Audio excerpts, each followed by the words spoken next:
दोस्तों आज की वीडियो में आपका वेलकम है। आज हम करेंगे हमारी एक्टिविटी 3.12 हमारे मेटल एंड नॉन मेटल्स वाले चैप्टर से।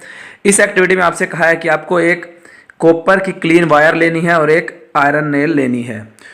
आपको क्या करना है, आपको जो हमारी कॉपर वायर है इसे तो आयरन सल्फेट सॉल्यूशन में और आयरन नेल को जो है कॉपर सल्फेट सॉल्यूशन में डिप करना है, कुछ इस तरीके से जैसे यहाँ फिगर में शो किया हुआ है। और 20 मिनट बाद जो आपकी ऑब्जर्वेशन है उसको नोट करना है। हम 20 मिनट तक जो है इस अपनी आयरन नेल और कॉपर वायर को जो है सॉल्यूशंस में जो है डिप करके रहने देंगे बिना डिस्टर्ब किए, और 20 मिनट बाद अपनी ऑब्जर्वेशन को जो है नोट करेंगे। तो देखिए क्या होगा। पहले तो मैं आपको ये बता दूं कि जो हमारा आयरन सल्फेट सॉल्यूशन है वो येलो ब्राउनिश कलर का होता है और कॉपर सल्फेट सॉल्यूशन हमारा ब्लू कलर का होता है। तो जैसे ही 20 मिनट बाद अब आप देखेंगे तो क्या होगा, जो हमारा कॉपर सल्फेट सॉल्यूशन है उसका जो कलर पहले ब्लू था वो चेंज होके ग्रीन या फिर लाइट ब्राउनिश कलर का हो गया है, जिससे कि हमें पता लगता है कि हमारी टेस्ट ट्यूब जिसमें हमने हमारी आयरन नेल को जो है डिप करके रखा था उसमें जो है रिएक्शन स्टार्ट हो गई है। बट हमारी टेस्ट ट्यूब बी जिसमें हमने कॉपर वायर को आयरन सल्फेट सॉल्यूशन में डिप करके रखा था उस सॉल्यूशन का कलर जो है वैसे का वैसा ही येलो ब्राउनिश कलर का ही रहता है, उसमें कोई चेंजेस नहीं आता। मतलब हम कह सकते हैं कि हमारी टेस्ट ट्यूब बी में जो है रिएक्शन स्टार्ट नहीं हुई।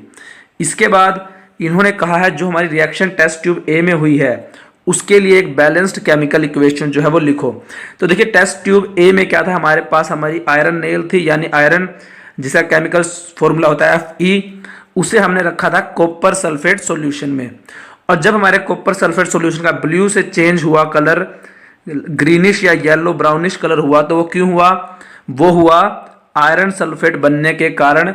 और हमारा जो कॉपर मेटल है वो इसमें जो है वो आयरन के ऊपर जो है कॉपर मेटल डिस्प्लेस हो जाता है हमारे कॉपर सल्फेट सॉल्यूशन से। तो इस रिएक्शन को हम क्या कह सकते हैं, ये रिएक्शन हमारी होती है सिंगल डिस्प्लेसमेंट रिएक्शन या फिर डिस्प्लेसमेंट रिएक्शन। अब इसे हम डिस्प्लेसमेंट रिएक्शन क्यों कहते हैं मैं आपको समझाता हूं। देखिए आयरन ने क्या किया, आयरन ने कॉपर सल्फेट सॉल्यूशन में से जो है कॉपर को कर दिया डिस्प्लेस और सल्फेट के साथ कंबाइन होकर अपना कंपाउंड बनाया आयरन सल्फेट। कॉपर हमारा डिस्प्लेस हो गया, तो इसलिए इस रिएक्शन को हम कहते हैं डिस्प्लेसमेंट रिएक्शन।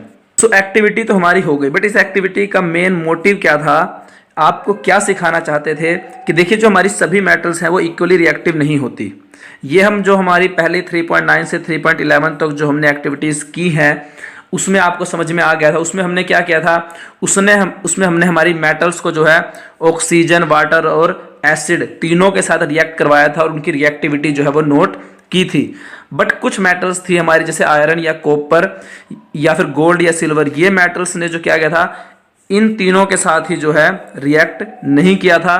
तो बाकी मेटल्स की तो रिएक्टिविटी हमें पता लग गई थी, बट इन मेटल्स की रिएक्टिविटी को जो है हम इन एक्टिविटीज या इन रिएक्शंस के बेसिस पर जो है उनको रिएक्टिविटी में जो है ऑर्डर में अरेंज नहीं कर पाए थे।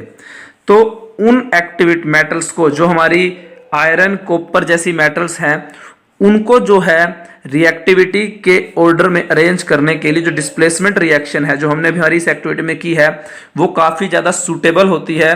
क्योंकि डिस्प्लेसमेंट रिएक्शन में क्या होता है, देखिए डिस्प्लेसमेंट रिएक्शन में हमेशा ऐसा होता है कि जो हमारी मोर रिएक्टिव मेटल होगी